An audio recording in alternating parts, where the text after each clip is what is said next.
अभिभाषण पर रखे गए धन्यवाद प्रस्ताव पर मुझे बोलने का अवसर दिया, आपका बहुत बहुत आभार। गत 19 जनवरी को महामहिम ने अपना अभिभाषण सदन में रखा और 23 जनवरी से इस पर वाद विवाद हो रहा है। इसी मध्य 22 जनवरी को भारत के सांस्कृतिक एवं गौरवमय इतिहास में एक स्वर्णिम पृष्ठ और जुड़ा है। हमारे कोटि कोटि जन के आराध्य भगवान श्री रामलला के मंदिर के बहुप्रतिष्ठित प्राण प्रतिष्ठा पूर्ण हुआ है। मैं इस सफल आयोजन के लिए केंद्र सरकार, उत्तर प्रदेश सरकार को श्री राम जन्मभूमि न्यास व सभी राम भक्तों को आपके माध्यम से बधाई देना चाहता हूं। मैं राजस्थान की जनता के प्रति आभार व्यक्त करता हूं। प्रदेश की जनता ने विगत चुनाव में भाजपा को पूर्ण बहुमत देकर सत्ता संभालने का जनादेश दिया है। मैं मांडलगढ़ क्षेत्र की जनता व भाजपा संगठन के प्रति भी कृतज्ञता व्यक्त करता हूं कि मुझे जैसे सामान्य परिवार के व्यक्ति को दूसरी बार सदन में प्रतिनिधित्व करने का सौभाग्य प्रदान किया। पिछले विधानसभा चुनाव जनता ने भाजपा व माननीय प्रधानमंत्री की नीतियों व विकास योजनाओं पर अपनी मोहर लगाई है। अब प्रदेश में डबल इंजन की सरकार में है। मैं अपने प्रतिपक्षी साथियों के वक्तव्य सुन रहा हूं। मुझे इनके वक्तव्यों से निराशा व हताशा दिख रही है। मुझे लगता है कि अब इनकी बेचैनी भी स्वाभाविक है। लोकसभा चुनाव 2024 सामने है। देश व प्रदेश की जनता फिर मोदी जी के नेतृत्व की जनादेश देने को आतुर है। विगत विधानसभा चुनाव सेमीफाइनल था, अब 2024 फाइनल है। मेरे प्रतिपक्षी मित्रों की बेचैनी मानो ऐसी है जैसे जल बिन मछली जो तड़पती रहती है। लोकतंत्र में जनादेश सर्वोपरि है। आज वार्ड का पार्षद व गांव के सरपंच से लेकर प्रधानमंत्री तक हमारे दल के हैं। देश में सर्वाधिक सांसद और विधायक हमारे दल के हैं। सर्वाधिक अनुसूचित जाति और जनजाति के सांसद और विधायक हमारे दल के हैं। यह सभी चमत्कार अचानक नहीं हुआ है।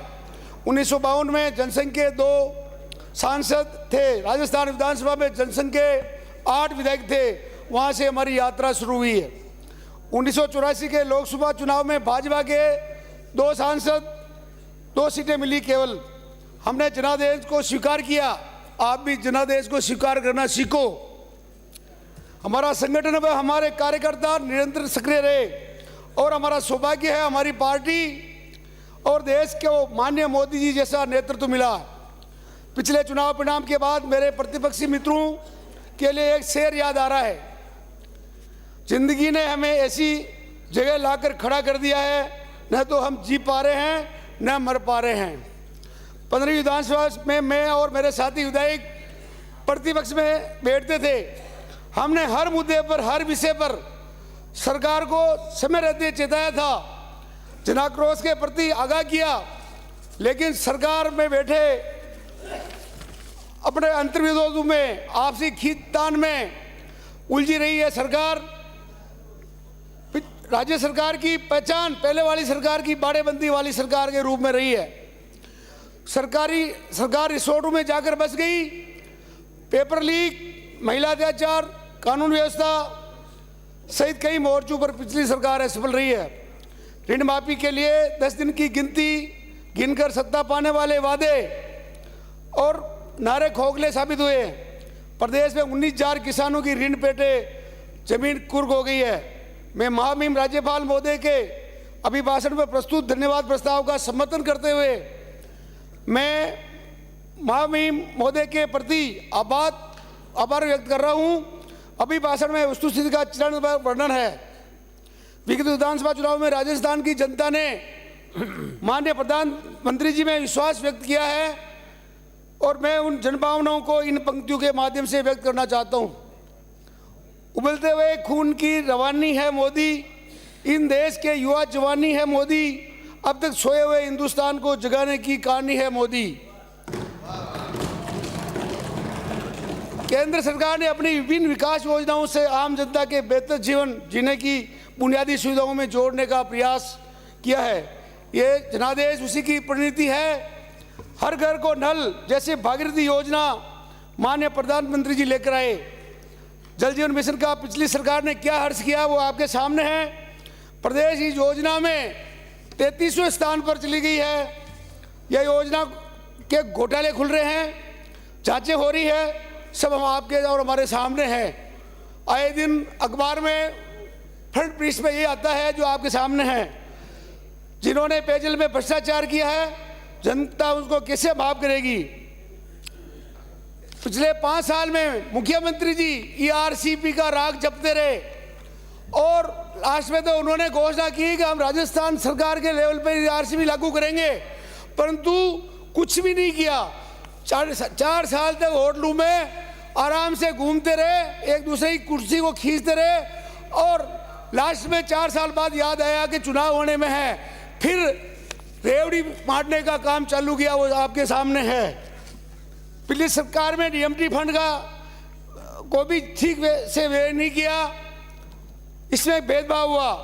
बिना बजट के जिले में संभाग बना दिए, छोटे छोटे गांव में संभाग बना दिए। मेरे बिलोड़ा जिले में शाहपुरा जिला बना दिया, उसमें मेरे 13 पंचायतों को उसमें जोड़ दिया, जब उसका कोई विकास नहीं हुआ। मेरे जो पंचायत है, एक मेरे उपखंड कार्यालय से 5 किलोमीटर दूर है, अब जाजपुर में उसको जोड़ दिया, वो 60 किलोमीटर दूर है। कोई हिसाब किताब नहीं है, कोई देखा नहीं और बस कोई घोषणा कर दी जो आपके सामने है। मैं सरकार से मांग करता हूं कि मेरे ये जो 13 पंचायतें शाहपुरा जिले में गई है, जिसमें जलिंद्री, मांगठड़ा, सरतला, जंजोड़ा, जसूजिया खेड़ा, काछोला, थड़, सरतला, राजगढ़, कगरोड़ा घाटी, नंदराई, जावल, मनसा, गौली, ये 13 पंचायतें हैं। मैं वापस मांग करता हूं सरकार से कि तुरंत पहले वाली सरकार के निर्णय को कैंसिल करके बिलोड़ा जिले में रखी जाए। मेरा मानना है कि लोकतंत्र में विजय हमेशा दायित्व व जिम्मेदारी बढ़ाती है, तो पराजय आत्मचिंतन की ओर जाने का संकेत करती है। यह तथ्य हम सभी को समझना चाहिए। माननीय मुख्यमंत्री जी के नेतृत्व में बनी नई सरकार ने काम संभालते ही गरीब माता बहनों को 400 रुपये में गैस सिलेंडर देने का निर्णय लिया है। पहले वाले मुख्यमंत्री जी ने 4 साल तक कुछ नहीं किया, केवल वादे करते रहे, कुछ भी। जब सरकार चुनाव आ गया तो फिर घोषणा करने लगे कि 500 रुपये में सिलेंडर देंगे, पर अब तक कितने को सिलेंडर दिए जो आपके सामने है।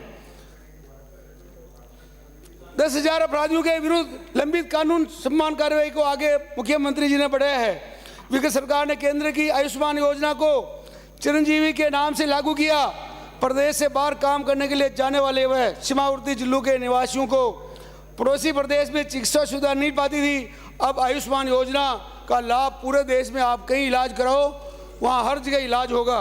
सरकार का प्रदेश में 350 प्रधानमंत्री जन औषधि केंद्र खोलने का संकल्प भी सराहनीय है। यह निर्णय राह देने वाला है। मुझे विश्वास है माननीय मुख्यमंत्री भजनलाल जी के नेतृत्व वाली यह सरकार केंद्र की सहयोगी बनकर डबल ताकत से यह डबल इंजन की सरकार डबल विकास करेगी और जनता को राह देगी। हम भाजपा व माननीय मोदी जी के नेतृत्व में मार्गदर्शन से 2047 तक विकासशील राजस्थान, विकसित भारत के संकल्प को पूर्ण करेंगे। आपने मुझे विचार रखने का अवसर दिया, आपका आभार व्यक्त करता हूं। धन्यवाद।